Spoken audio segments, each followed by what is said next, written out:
সত্ত্বেও তারা এই ধরনের টাকা ঋণ দিচ্ছে।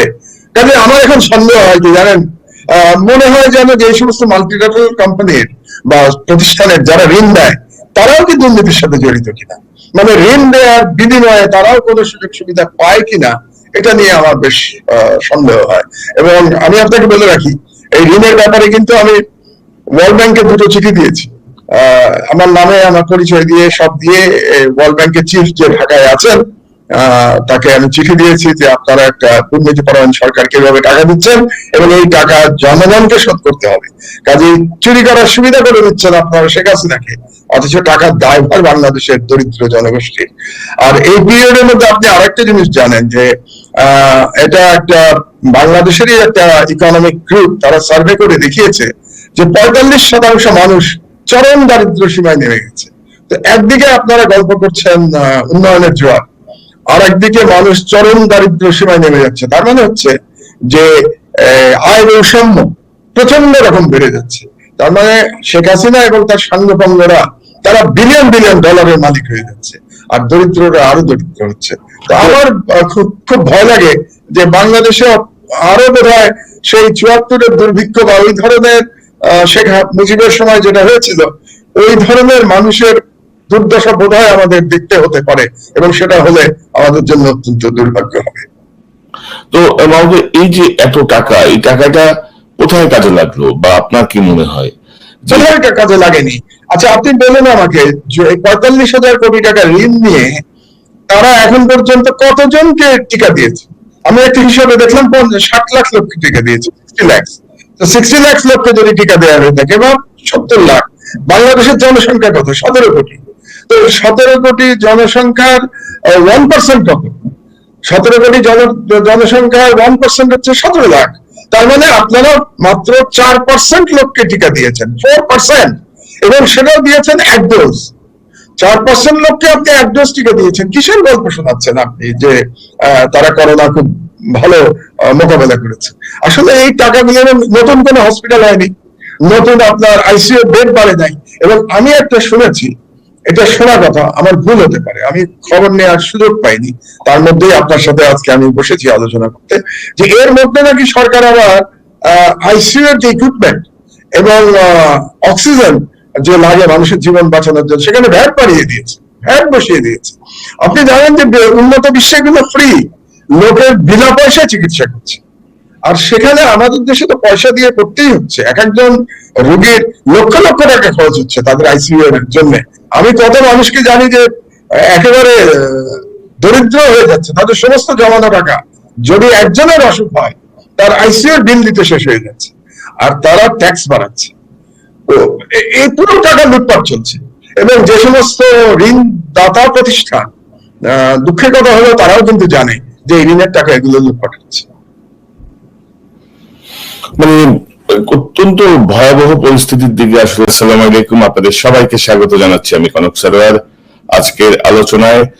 দর্শক, আজকে আমরা কথা বলবো বাংলাদেশের সর্বশেষ রাজনৈতিক পরিস্থিতি, করোনা পরিস্থিতি, সরকারের অবস্থা, সাধারণ মানুষের অবস্থা। আজকে আমাদের সঙ্গে আলোচনায় যোগ দিচ্ছেন আপনাদের অত্যন্ত প্রিয় মুখ, মুসলিম সাংবাদিক সম্পাদক জনাব মাহমুদুর রহমান। মাহমুদ ভাই, আপনাকে স্বাগত জানাচ্ছি আজকের আলোচনায়। আসসালামু আলাইকুম। রমজানুল মুবারক। মাহমুদ ভাই কেমন আছেন? বাংলাদেশের তো যে পরিস্থিতি দেখছি আমরা, যে আজকের একটু আগে আমি অনলাইনে দেখছিলাম দৈনিক মানব জমিন, আজকের দিন পর্যন্ত 10,081 জন মানুষ মৃত্যুবরণ করেছে বাংলাদেশে। তার মধ্যে বহু স্মরণীয় মানুষও আছেন, মানে ব্যবসায়ী, আমলা, শিক্ষক, বুদ্ধিজীবী, চিন্তাবিদ সহ সাধারণ মানুষ তো আছেনই। তো কিভাবে দেখেন এই যে করোনা পরিস্থিতি, বাংলাদেশে এখন চলছে লকডাউন, কি মনে করেন আপনি? সার্বিক বিশ্লেষণটা জানতে চাচ্ছি। প্রথম কথা হচ্ছে যে 10,081 জনের কথা আপনি যেটা বললেন, মানব জমিনে যেটা বেরিয়েছে, আমার ধারণা প্রকৃত সংখ্যার থেকে অনেক বেশি। কারণ বাংলাদেশে যে বর্তমানে সরকার যারা ক্ষমতায় আছে তাদের কোনো স্ট্যাটিস্টিক্স বিশ্বাসযোগ্য নয়, তারা নিজের সুবিধা মতো স্ট্যাটিস্টিক্স তৈরি করে থাকে। তো আমার ব্যক্তিগত ধারণা যে এই সংখ্যা এই 10,081 থেকে অনেক বেশি।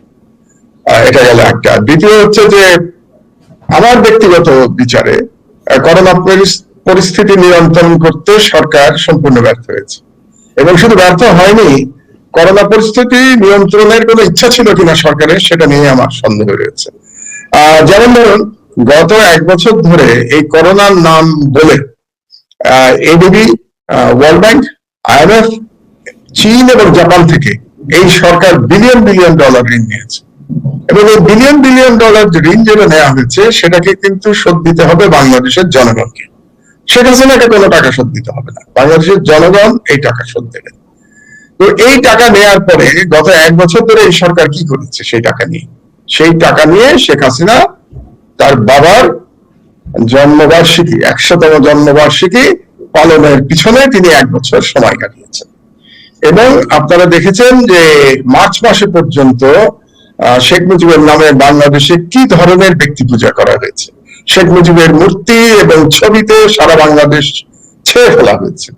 তারপর সর্বশেষ আমরা দেখলাম যে সার্কের বিভিন্ন দেশের রাষ্ট্রপ্রধান বা সরকার প্রধানদের ডেকে নিয়ে আসা হয়েছে।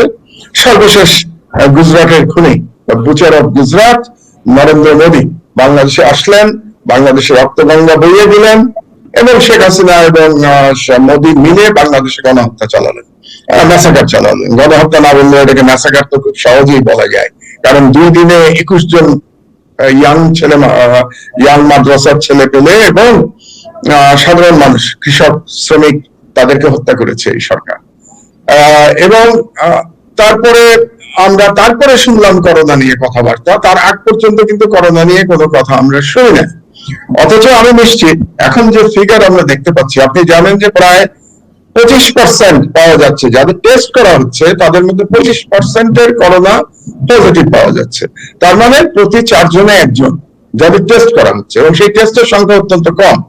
কারণ টেস্টের জন্য মানুষকে লাইনে দাঁড়িয়ে থাকতে হয়। মুগদাতে বোধহয় একটা জায়গা আছে হাসপাতাল, ওখানে টেস্ট করা হয়, লোকে লাইনে দাঁড়িয়ে থাকে সারাদিন, রোদে অনেকে অসুস্থ হয়ে যাচ্ছে, এবং তারপরেও তাদেরকে টেস্ট করা হয় না, কারণ পরীক্ষা যত করা হবে তত করোনা রোগী বাড়বে।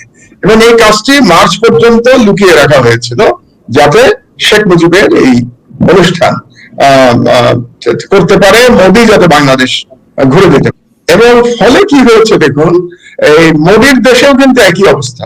গত 2 দিন ধরে 2 লাখের উপরে ভারতে করোনা আক্রান্ত রোগীর সংখ্যা পাওয়া গেছে, মৃতের সংখ্যা 1000 পার হয়ে গেছে ভারতে, আজকে 1200। তো ইন্ডিয়াতেও একই রকম করোনার থাবা চলছে, বাংলাদেশেও একই রকম করোনার থাবা চলছে। আর সরকার কি করেছে? কোন হাসপাতালে কোন ট্রিটমেন্টের ব্যবস্থা করা হয়নি, আইসিইউ নাই, অক্সিজেন নাই, এবং বড় বড় কথা বলে যারা হাসপাতাল তৈরির ঘোষণা দিয়েছিল, যেমন তার মধ্যে একটা হচ্ছে বসুন্ধরা গ্রুপ একটা ঘোষণা দিয়েছিল একটা হাসপাতাল তারা নাকি করেছে, সেই হাসপাতালে উধার হয়ে গেছে। মানে বাংলাদেশে মানুষ গুম হয়, তার সাথে হাসপাতালও গুম হয়ে গেছে। অথচ এই হাসপাতাল অনেক ঢাকঢোল পিটিয়ে তৈরি করা হয়েছিল। এবং আপনারা জানেন যে বাংলাদেশে যে কয়েকটি ব্যবসায়ী গ্রুপ এই সরকারকে এখন অন্ধভাবে সমর্থন করছে এবং এই সরকারের কাছ থেকে সুযোগ সুবিধা নিচ্ছে, জনগণের টাকা পয়সা লুটপাট করছে, তার মধ্যে কিন্তু বসুন্ধরা গ্রুপ অন্যতম। এবং বসুন্ধরা গ্রুপের মিডিয়াও আছে, আপনি জানেন, সেই মিডিয়া বাংলাদেশ প্রতিদিন। পড়লে মনে হয় এটা ভারতীয় মিডিয়া, কারণ বাংলাদেশ প্রতিদিনে এত বেশি ভারত বন্দনা থাকে যে এটাকে বাংলাদেশি মিডিয়া মনে করবার কোনো কারণ নাই। তো এরাই করেছিল। সেই হাসপাতালের নামে অনেক বলা হলো যে রাতারাতি এত বড় হাসপাতাল করা হয়েছে, সেই হাসপাতালের আজকে চিহ্ন নাই। প্রতিটি হসপিটালে এখন আইসিইউ এর জন্য লোকে ঘুরে বেড়াচ্ছে। আমি একটা দেখলাম, এই মানব জমিনে উঠেছে, যে এক ছেলে তার মাকে নিয়ে সারাদিন ঘুরতে ঘুরতে কোথাও ভর্তি করতে না পেরে তার মা ইয়ের মধ্যেই শেষ নিঃশ্বাস ত্যাগ করেছেন, অ্যাম্বুলেন্সের মধ্যেই। ভয়াবহ অবস্থা বাংলাদেশে। এবং এটা অনেকেই বলছেন যে এটা এখনো পিক আসে নাই। ভারতে বলা হচ্ছে, আমি একটা পত্রিকায় পড়লাম, ভারতের পত্রিকায়, যে ভারতে পিক আসবে মে মাসের মাঝামাঝি। তাহলে এখনই যদি ভারতে 2 লক্ষ হয়, তাহলে মে মাসের মাঝামাঝি কত হতে পারে এটা চিন্তা করলে শিউরে উঠতে হয়। আর আমরা যদি ধরে নেই যে বাংলাদেশ ভারতের পাশে, এই কারণে বাংলাদেশেও পিক মে মাসে আসবে, তাহলে ইতোমধ্যে সরকারি হিসাবে বাংলাদেশে প্রতিদিন আজকে 94 জন মারা গেছে, এটা সরকারি হিসাব। গতকাল ছিল বোধহয় 96 জন, তার মানে 100-র কাছাকাছি। তাহলে মে পর্যন্ত এই মৃতের সংখ্যা কত হতে পারে এটা আমরা কল্পনাও করতে পারছি না। আর টাকা পয়সা যেগুলো প্রণোদনার নামে দেওয়া হয়েছে গত 1 বছরে, সেগুলো সবই ধনবান বিত্তবান লোকদের মধ্যে দেওয়া হয়েছে। গার্মেন্টস এর মালিকরা টাকা পয়সা নিয়ে গেছেন হাজার হাজার কোটি টাকা, নিয়ে তাদের টাকা শোধ করার কথা ছিল, তারা শোধ করেন নাই, তারা আরো 1 বছর বাড়িয়েছেন।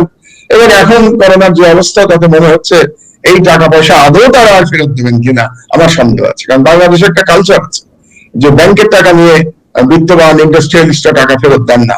এবং বাংলাদেশে এখন যে ব্যবসায়ী গ্রুপগুলো এই সরকার চালাচ্ছে বা এই সরকারের পিছনে কিংবা শক্তিশালী লোকজন, তাদের সকলেরই ব্যাংকের ঋণের দুর্নীতির অনেক গল্প আমরা জানি। তারা ব্যাংকের টাকা, ব্যাংক ঋণ খেলাপি। তো এই একটা বলতে গেলে একটা লুটেরা গ্রুপ এখন বাংলাদেশের রাষ্ট্র ক্ষমতায় এসছে। মাহমুদ ভাই, একটি বিষয় আমি যোগ করতে চাই যে করোনার এই যে আপনি যে তথ্যচিত্রগুলো তুলে ধরলেন, যে হসপিটাল, ডাক্তার, চিকিৎসা সবকিছু মিলায়, এগুলো মোটামুটি ধরেন সাধারণ মানুষ গত 1 বছর ধরে বিষয়টা মানে মোকাবেলা করছে, দেখছে। তো সরকারের প্রতিনিধিরা যখন বিভিন্ন টক শোতে আলোচনায় আসে বা বলে, তারা কিন্তু ফট করে মিলাই দেয়, কিন্তু উন্নত রাষ্ট্রীয় কিন্তু এরকম অবস্থা, আমেরিকার কথা বলে, লন্ডনের কথা বলে বা অন্যান্য দেশের কথা বলে। তো এই কম্পেয়ারটা কি ঠিক? মানে এই কম্পেয়ারের জায়গাটা আপনি যদি একটু বুঝান। এই কম্পেয়ার প্রশ্নই আসে না, কারণ আপনি আরো কিছু স্ট্যাটিস্টিক্স আপনাকে দেওয়া দরকার। যেমন ধরুন, পরীক্ষার ক্ষেত্রে করোনা কত মানুষের হয়েছে, বাংলাদেশ পৃথিবীতে সব থেকে কম পরীক্ষা করা হয়েছে বাংলাদেশে। আফ্রিকান কান্ট্রিজের থেকে বাংলাদেশে পরীক্ষা কম হয়েছে, কাজেই পরীক্ষা করা হয়নি। আর যে সমস্ত উন্নত বিশ্বের কথা বলা হচ্ছে, সে সমস্ত উন্নত বিশ্বে কিন্তু তারা টিকা দেওয়ার ক্ষেত্রেও কিন্তু, আমেরিকাতে আপনি জানেন যে প্রায় অর্ধেক লোকের টিকা দেওয়া হয়ে গেছে। ইংল্যান্ডে কিন্তু মোটামুটি করোনা তারা সামলে ফেলেছে। এবং কোন সরকার করোনার মধ্যে এভাবে উৎসব করতে গিয়ে কিন্তু কোনো অপচয় করে নাই। আপনি বলতে পারবেন না পশ্চিমা কোনো দেশে গত 1 বছরে কোনো উৎসব হয়েছে। এমনকি আমেরিকার মতো দেশে নির্বাচন হয়ে গেল, সরকার পরিবর্তন হলো, কিন্তু কত মানে বলতে গেলে নীরবে হয়ে গেল। হ্যাঁ, রেজাল্ট নিয়ে অনেক হইচই হয়েছে, ট্রাম্প অনেক কিছু করতে চেয়েছে, সেটা রাজনৈতিক বিষয়। কিন্তু এটা নিয়ে অন্যান্য সময় আমরা যেটা দেখেছি, যে ধরনের উৎসব হয়ে থাকে নতুন প্রেসিডেন্ট যখন আসে, তার কিছুই আমেরিকাতে হয়নি। তার মানে উৎসবের ব্যাপারটা সবাই বাদ দিয়েছে, একমাত্র ব্যতিক্রম বাংলাদেশ। বাংলাদেশে শেখ মুজিবুর রহমানের 100 বছরের নামে যে উৎসব করা হয়েছে, এটা এক কথায় আমার কাছে নোংরামি মনে হচ্ছে। মানে একদিকে করোনায় মানুষ মারা যাচ্ছে বিনা চিকিৎসায়, আর একদিকে শেখ মুজিবের জয়গান চলছে। এটা এর থেকে নোংরা কাজ আর কিছু হতে পারে না। আরেকটি কথা আপনাকে বলা দরকার, এই যে সরকারের কথা বললেন, বর্তমানে যে ফ্যাসিস্ট সরকার ঘাড়ে চেপে বসে আছে, তারা কি বলেছে আপনার মনে আছে নিশ্চয়ই গত 1-1.5 বছর ধরে, যে শেখ হাসিনা যতদিন আছে করোনায় আমাদের কোনো ভয় নাই। এবং যারা এগুলো কথা বলেছে তাদের মধ্যে অনেকেই কিন্তু আবার করোনায় মৃত্যুবরণ করেছেন। তার মধ্যে নাসিম একজন। নাসিম ওপেনলি বলেছিল যে শেখ হাসিনা থাকলে আমাদের করোনা কিছু করতে পারবে না। মানে এগুলো তো ধর্মের দৃষ্টিতে সেরে কি কথাবার্তা, তো এগুলো বলেছে। আর এমনিতেও এটা মানে একটা সীমা আছে, ধৃষ্টতার এবং উদ্ধত্তের একটা সীমা আছে। আচ্ছা, আরেকটা খেয়াল করুন যে সরকারপন্থী কিছু সাংবাদিকও আছে। কিছুদিন আগে শেখ হাসিনার একটা সংবাদ সম্মেলন হয়েছিল। আপনি জানেন যে শেখ হাসিনার সংবাদ সম্মেলনে আসলে তেল দেওয়ার প্রতিযোগিতা চলে। সেই সংবাদ সম্মেলনে বাংলাদেশের সব থেকে যে দালাল টেলিভিশন চ্যানেলটি আছে, 71 টিভি, 71 টেলিভিশনের একজন সাংবাদিক, তিনি শেখ হাসিনাকে বললেন তেল দিতে গিয়ে যে আপনি ম্যাজিক জানেন, আপনি ম্যাজিক জানেন, ম্যাজিকের ফলে আপনি করোনা উধাও করে দিয়েছেন বাংলাদেশ থেকে। তো তাকে আমার এখন প্রশ্ন, এখন শেখ হাসিনার ম্যাজিক কোথায় গেল? ম্যাজিক কি এখন কাজ দিচ্ছে না, নাকি ম্যাজিকটা তিনি দেখাচ্ছেন না? আসলে হচ্ছে কি, একটা ফ্যাসিস্ট সরকার যখন 13 বছর ধরে ক্ষমতায় থাকে, তখন সেই সরকারের হিতাহিত জ্ঞান লোপ পায়, সেই সরকারের জনগণের প্রতি আর কোনো দায়বদ্ধতা থাকে না, এবং সেই সরকারের কিছু চামচা শ্রেণী, তেলবাজ শ্রেণী সৃষ্টি হয়, এবং এরাই এই ধরনের প্রচারণা চালিয়ে যাচ্ছে। আর সর্বশেষ আমি আরেকটি কথা বলতে চাই, যে বাংলাদেশের মতো করোনার নাম নিয়ে এত টাকা কিন্তু পৃথিবীর কোন দেশ এই গত 1 বছরের মধ্যে নেয় নাই।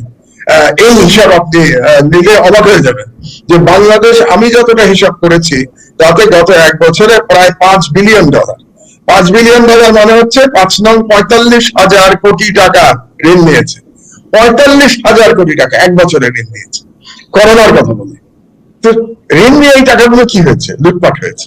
এবং আমার খুব অবাক লাগে যে মাল্টিল্যাটারাল অর্গানাইজেশন যেগুলো আছে, ওয়ার্ল্ড ব্যাংক, IMF, ADB, তারা তো জানে বাংলাদেশে কোনো সুশাসন নাই, বাংলাদেশের দুর্নীতি সর্বগ্রাসী, এবং সেই দুর্নীতির সাথে শেখ হাসিনার পরিবার জড়িত।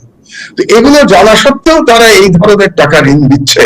কাজে আমার এখন সন্দেহ হয় কি জানেন, মনে হয় যেন যে এই সমস্ত মাল্টিন্যাশনাল কোম্পানির বা প্রতিষ্ঠানের যারা ঋণ দেয় তারাও কি দুর্নীতির সাথে জড়িত কিনা, মানে ঋণ দেওয়ার বিনিময়ে তারাও কোনো সুযোগ সুবিধা পায় কিনা, এটা নিয়ে আমার বেশ সন্দেহ হয়।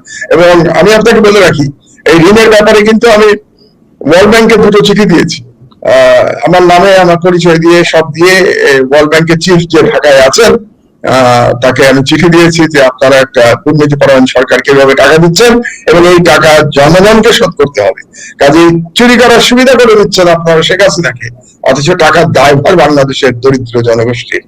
আর এই পিরিয়ডের মধ্যে আপনি আরেকটা জিনিস জানেন যে এটা একটা বাংলাদেশেরই একটা ইকোনমিক গ্রুপ, তারা সার্ভে করে দেখিয়েছে যে 45% মানুষ চরম দারিদ্র সীমায় নেমে গেছে। তো একদিকে আপনারা গল্প করছেন উন্নয়নের জোয়ার, আর একদিকে মানুষ চরম দারিদ্র সীমায় নেমে যাচ্ছে। তার মানে হচ্ছে যে আয় বৈষম্য প্রচন্ড রকম বেড়ে যাচ্ছে। তার মানে শেখ হাসিনা এবং তার সাঙ্গপাঙ্গরা তারা বিলিয়ন বিলিয়ন ডলারের মালিক হয়ে যাচ্ছে, আর দরিদ্ররা আরো দরিদ্র হচ্ছে। তো আমার খুব ভয় লাগে যে বাংলাদেশে আরো বোধহয় সেই 74-এর দুর্ভিক্ষ বা ওই ধরনের শেখ মুজিবের সময় যেটা হয়েছিল ওই ধরনের মানুষের দুর্দশা বোধহয় আমাদের দেখতে হতে পারে, এবং সেটা হলে আমাদের জন্য অত্যন্ত দুর্ভাগ্য হবে। তো এই যে এত টাকা, এই টাকাটা কোথায় কাজে লাগলো বা আপনার কি মনে হয়? কোথায় কাজে লাগেনি? আচ্ছা আপনি বলুন আমাকে, যে 45,000 কোটি টাকা ঋণ নিয়ে তারা এখন পর্যন্ত কতজনকে টিকা দিয়েছে? আমি একটা হিসাবে দেখলাম 60 লাখ লোককে টিকা দিয়েছে, 60 লাখ। তো 60 লাখ লোককে যদি টিকা দেওয়া হয়ে থাকে বা 70 লাখ, বাংলাদেশের জনসংখ্যা কত? 17 কোটি।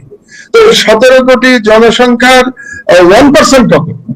17 কোটি জনসংখ্যার 1% হচ্ছে 17 লাখ। তার মানে আপনারা মাত্র 4% লোককে টিকা দিয়েছেন, 4%, এবং সেটাও দিয়েছেন এক ডোজ। 4% লোককে আপনি এক ডোজ টিকা দিয়েছেন। কিসের গল্প শোনাচ্ছেন আপনি যে তারা করোনা খুব ভালো মোকাবেলা করেছে? আসলে এই টাকাগুলো নতুন কোনো হসপিটাল হয়নি, নতুন আপনার আইসিইউ বেড বাড়ে নাই। এবং আমি একটা শুনেছি, এটা শোনা কথা, আমার ভুল হতে পারে, আমি খবর নেওয়ার সুযোগ পাইনি, তার মধ্যেই আপনার সাথে আজকে আমি বসেছি আলোচনা করতে, যে এর মধ্যে নাকি সরকার আবার আইসিইউ এর যে ইকুইপমেন্ট এবং অক্সিজেন যে লাগে মানুষের জীবন বাঁচানোর জন্য, সেখানে ভ্যাট বাড়িয়ে দিয়েছে, ভ্যাট বসিয়ে দিয়েছে।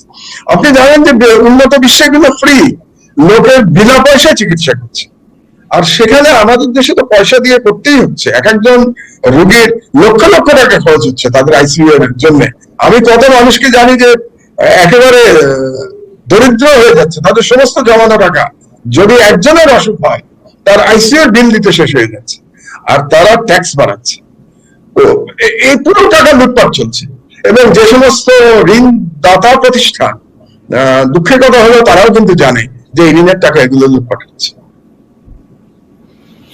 মানে অত্যন্ত ভয়াবহ পরিস্থিতির দিকে আসলে দেশ এগিয়ে যাচ্ছে ক্রমশই, অর্থনৈতিক ভাবে, সামাজিক ভাবে, সকল দিক থেকে, আসলে সকল দিক থেকে ভেঙে পড়া যাকে বলে। তো জনাব মাহমুদুর রহমান, আপনি জানেন যে বাংলাদেশের অধিকাংশ থানায় ইতিমধ্যে ভারী অস্ত্রশস্ত্র বসানো হয়েছে, বাংকার বানানো হয়েছে। তো এবং অনেকেই শঙ্কিত, এই দৃশ্য দেখে অনেকেই শঙ্কিত যে কার বিরুদ্ধে যুদ্ধ, কিসের যুদ্ধ।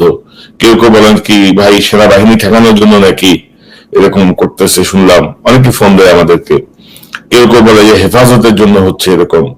সাধারণ মানুষের ক্ষোভ যে কোনো সময় হামলে পড়তে পারে, সাধারণ মানুষ, বিক্ষুব্ধ মানুষ। আপনি কিভাবে দেখেন? প্রথম কথা হচ্ছে যে এই দৃশ্য আমি 71 সালের পরে আর দেখি নাই।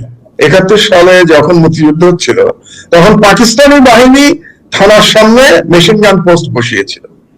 তো আজকে সেই স্বাধীনতার 50 বছর পরে বাংলাদেশ ওই অবস্থাতে ফিরে গেছে। এর থেকে বড় দুর্ভাগ্য আর হতে পারে না। এই দৃশ্য দেখার জন্য মুক্তিযুদ্ধ হয় নাই 1971 সালে। আর দ্বিতীয় যে কথাটি আপনি বললেন, ভারী অস্ত্রশস্ত্র, এখানে একটু ডিফাইন করা দরকার পুলিশের কাজটা। পুলিশের কাজ হচ্ছে অভ্যন্তরীণ শান্তি শৃঙ্খলা রক্ষা করা, তবে আইন অনুযায়ী তারা শান্তি শৃঙ্খলা রক্ষা করবে, এটাই কাজ। এবং সেই কাজের জন্য তাদেরকে একটা যে অস্ত্র দেওয়া হয় এগুলো সাধারণ অস্ত্র। আগে দেখতাম আমরা পাকিস্তানি আমলে 303 ম্যাক্সিমাম অস্ত্র ছিল 303 এবং কিছু পিস্তল থাকে। তো এই সরকারের আমলে কিন্তু অস্ত্র অনেক বেড়েছিল আমরা জানি পুলিশের হাতে। তো কিন্তু ভারী অস্ত্র পুলিশের কাছে দেওয়ার কোন সুযোগ আছে বলে আমার জানা নেই। এবং কারণ ভারী অস্ত্র থাকবে দুটো প্রতিষ্ঠানের কাছে, একটা হলো সেনাবাহিনীর কাছে আর একটা বিডিআর এর কাছে। কারণ তাদেরকে বৈদেশিক শত্রু মোকাবেলা করতে হবে, বর্ডারে লাগবে ভারী অস্ত্র। আপনি প্রয়োগ করবেন বর্ডারে বৈদেশিক শত্রুর বিরুদ্ধে। আর এখন ভারী অস্ত্র আপনি বসাচ্ছেন এমনকি গ্রামের থানায়, ব্রাহ্মণবাড়িয়াতে, সিলেটে, ঢাকায় তো আছেই আপনি বললেন। তাহলে এই ভারী অস্ত্রগুলো যে পুলিশ বসাচ্ছে, আমার তো মনে হচ্ছে এটা প্রথম কথা হচ্ছে এটা আইনেরই লঙ্ঘন। পুলিশের কাছে এই ভারী অস্ত্র থাকার কথা নয়। তাহলে মেশিন গান আপনি বসিয়েছেন, এরপরে কি বসাবেন আপনি? এরপরে কি আপনি মর্টার বসাবেন থানার সামনে? তারপরে কি আপনি মানে ট্যাঙ্ক বসাবেন? পুলিশের কাছে কি এরপরে ট্যাঙ্ক থাকবে? তো এই বিষয়গুলো দেখে যেটা মনে হচ্ছে যে প্রমাণিত হয়ে যাচ্ছে যে বাংলাদেশ একটা সম্পূর্ণ পুলিশের রাষ্ট্রে পরিণত হয়েছে।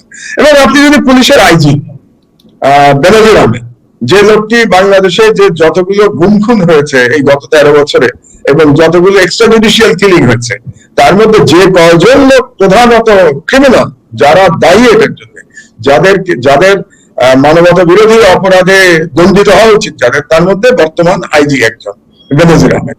তিনি 3-4 দিন আগে, এই সর্বশেষ লকডাউনের আগে তিনি বললেন যে আমি একজনকেও বাংলাদেশের লোককে বাড়ির বাইরে দেখতে চাই না। একটা পুলিশের আইজি, কনক সারোয়ার, একজন পুলিশের আইজি বলছে যে সে দেশের জনগণকে ঘরের বাইরে দেখতে চায় না, সে ধমক দিচ্ছে। এটা অন্য কোন দেশ হলে, আপনি যেখানে আছেন আমেরিকা যদি হতো, 24 ঘন্টার মধ্যে সেই পুলিশের আইজির চাকরি চলে যেত, তাই না? ওখানে যে মেয়রের আন্ডারে পুলিশ থাকে এটা তো আপনি খুব ভালো করে জানেন যে, এবং তাদের যে পুলিশের চিফ থাকে তার চাকরি যেতে 24 ঘন্টা সময় লাগে না, মেয়র নির্দেশ দিলেই তাকে চলে যেতে হয়। তাহলে যে ধৃষ্টতাপূর্ণ বাক্য ব্যবহার করেছে বেনজির আহমেদ, কার বিরুদ্ধে সেই বাক্য ব্যবহার করছে? যার টাকায় তার বেতন হয়। একজন পুলিশের আইজি কে? পুলিশের আইজি জনগণের একজন কর্মচারী। তো একজন কর্মচারী মালিককে বলছে যে আপনাকে আমি বাড়ির বাইরে বা তোমাকে আমি বাড়ির বাইরে দেখতে চাই না। এই ধরনের ধৃষ্টতা অকল্পনীয়। এখানে দুটো বিষয় আমাদের বুঝতে হবে। একটা হচ্ছে এতে প্রমাণ হচ্ছে যে ভয় দেখাচ্ছে, আপনি যেটা বললেন ভয় দেখাচ্ছে। কাকে ভয় দেখাচ্ছে আমি একটু পরে বলি। দ্বিতীয় একটা অ্যাঙ্গেল কিন্তু আছে, ভয় পেয়েছে। আপনি দ্বিতীয় অ্যাঙ্গেলটা মিস করলে হবে না, যে ভয় পেয়েছে। তো ভয় কাকে দেখাচ্ছে? ভয় দেখাচ্ছে জনগণকে। খুব সহজ, যে জনগণকে ভয় দেখাচ্ছে কারণ তারা মনে করে যে কোনো সময় জনগণ বিক্ষুব্ধ হয়ে উঠতে পারে। যেরকম ঘটনা ফরিদপুরের এক জায়গায় হয়েছে, আপনি জানেন যে একটা বাচ্চাকে বোধহয় সেখানে লকডাউনের মধ্যে অত্যাচার করেছিল, গ্রামের সব লোকজন গিয়ে পুলিশ এবং ইউএনওকে আক্রমণ করেছে। তো যখন হাজার হাজার লোক আক্রমণ করে তখন ওই 15-20 জন পুলিশের পক্ষে মেশিন গান দিয়েও কিন্তু বেঁচে থাকা সম্ভব না, বরং মেশিন গান ফেলে রেখে তাদেরকে, আমার ধারণা বাংলাদেশে যদি সেরকম পরিস্থিতির উদ্ভব হয় তাহলে মেশিন গান ফেলে রেখে পুলিশের পোশাক